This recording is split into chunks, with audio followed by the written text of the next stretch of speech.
Top quality और consistent performance के लिए सिर्फ सिल्वर पंप नाम याद रखना। જલારામ બાપા વિશે જ્ઞાન પ્રસાદ સ્વામીના વિવાદિત નિવેદનની ચોતરફ ટીકા થઈ રહી છે તો સ્વામી જ્ઞાન પ્રસાદના નિવેદનથી વીરપુરમાં ભક્તોની અંદર ભારે આક્રોશ છે। વીરપુરના લોકોએ સ્વામીના આ નિવેદનને વખોડી કાઢ્યું। સ્થાનિકોની માંગ છે કે જ્ઞાન પ્રસાદ સ્વામી વીરપુર આવીને જલારામ બાપાની માફી માંગે, સાથે જલારામ બાપાના ઇતિહાસ સાથે ચેડા ન કરવાની પણ માંગ ઉઠી છે। આ મામલે આજે વીરપુરમાં જલારામ બાપાના ભક્તોની બેઠક યોજાશે અને આ બેઠકમાં વિરોધ કાર્યક્રમ અંગેની રણનીતિ ઘડવામાં આવશે।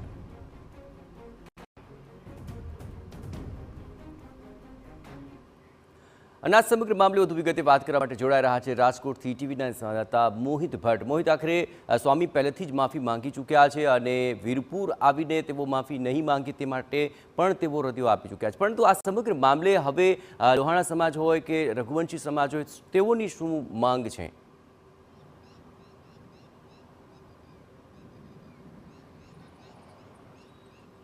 જયેશ, જલારામ બાપા છે તે સૌરાષ્ટ્રના એક સંત શિરોમણી છે અને લોકોની આસ્થા છે તેની સાથે જોડાયેલી છે।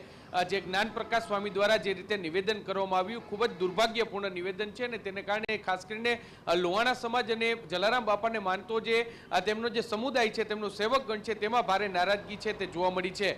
જો આજની વાત કરવામાં આવે તો જે રીતે જ્ઞાન પ્રકાશ સ્વામી છે તેમના દ્વારા ગઈકાલે માફી માગી લેવામાં આવી, આ વિડીયો દૂર કરી દેવાનો દાવો છે તે કરવામાં આવ્યો, પરંતુ તેમ છતાં જે રીતે ઇતિહાસને તોડી મરોડીને રજૂ કરવામાં આવ્યો છે, ખોટી વાત રજૂ કરવામાં આવી છે, જેને લઈને જે વીરપુર પંથકમાં એક નારાજગી છે તે જોવા મળી છે। આજની વાત કરવામાં આવે તો આજે 11 વાગે જે વીરપુર ગ્રામ પંચાયત ખાતે જે સર્વ સમાજના લોકો છે તેમની એક બેઠકનું આયોજન છે તે કરવામાં આવ્યું છે। ગઈકાલે જે રીતે વીરપુરના લોકોના નિવેદન સામે આવ્યા હતા કે જે રીતે આ નિવેદનને તોડી મરોડીને રજૂ કરવામાં આવ્યું છે, ત્યારે જ્ઞાન પ્રકાશ સ્વામી છે તે જલારામ મંદિર ખાતે આવી અને વીરપુર આવી અને તેઓ માફી માગે તેવી માંગ છે તે કરવામાં આવી છે। મહત્વનું છે કે આ પ્રથમ વખત નથી, અગાઉ પણ ઘણી વખત જે સ્વામિનારાયણ સંપ્રદાયના સંતો છે તેમના દ્વારા ખોટા નિવેદનો છે તે રજૂ કરવામાં આવ્યા હતા। જ્યારે નિવેદન રજૂ કરવામાં આવે ત્યારબાદ વિવાદ થાય અને તેઓ માફી માગી લે અને આ વિવાદને પૂરો કરવાની એક કોશિશ કરવામાં આવે, પરંતુ આ જે દુર્ભાગ્યપૂર્ણ ઘટનાઓ છે તે બંધ નથી થતી, તે એટલી જ વાસ્તવિકતા છે અને તેને લઈને જ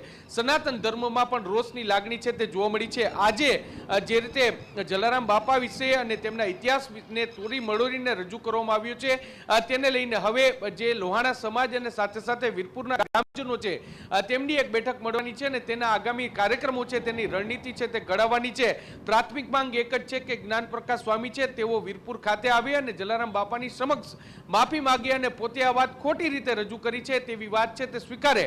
જોવાનું રહેશે કે આ સમગ્ર મામલે હવે કયા પ્રકારની કાર્યવાહી થઈ છે। થોડા દિવસ પહેલા અમદાવાદમાં પણ જે સનાતન ધર્મ જે તેમના જે સંતો છે તેમની જે કમિટી છે તેની એક બેઠક મળી હતી અને ફરી એકવાર એ વાતનું પુનરાવર્તન કરવામાં આવ્યું હતું કે હજુ પણ જે સ્વામિનારાયણ સંપ્રદાયના કેટલાક સંતો છે તેમના દ્વારા જે ભગવાનને ખોટી રીતે નીચા દેખાડવાનો એક પ્રયાસ છે તે કરવામાં આવ્યો છે અને જે માંગ ઘણા સમયથી રજૂ કરવામાં આવી હતી કે જે ખોટા ચોપડા જે લખવામાં આવ્યા છે તેને બંધ કરવામાં આવે, ઇતિહાસના પાનાને જે તોડી મરોડીને રજૂ કરવામાં આવે છે તેને દૂર કરવામાં આવે, પરંતુ આ માંગ છે તે સંતોષાઈ નથી અને તેને કારણે જ કાયદાકીય પ્રક્રિયા છે તે પણ આગામી દિવસોમાં આગળ વધવાની છે અને તેની વચ્ચે જલારામ બાપાના નામ સાથે આ વિવાદ છે તે જોડવામાં આવ્યું છે। ત્યારે જોવાનું રહેશે કે આ સમગ્ર વિવાદ છે તે હવે કયું સ્વરૂપ ધારણ કરે છે। 11 વાગ્યે જે બેઠક છે તે બેઠકમાં આગામી રણનીતિ કયા પ્રકારની ઘડાય છે તે પણ જોવાનું સૌથી મહત્વનું રહેશે। જી બિલકુલ મોહિત, બેઠક પર આપ નજર રાખતા રહેજો। તો 11 વાગે આ બેઠકનું આયોજન છે અને તેને લઈને હવે સર્વાનુમતે શું નિર્ણય પર પહોંચે છે તે જોવું મહત્વપૂર્ણ બની રહેશે।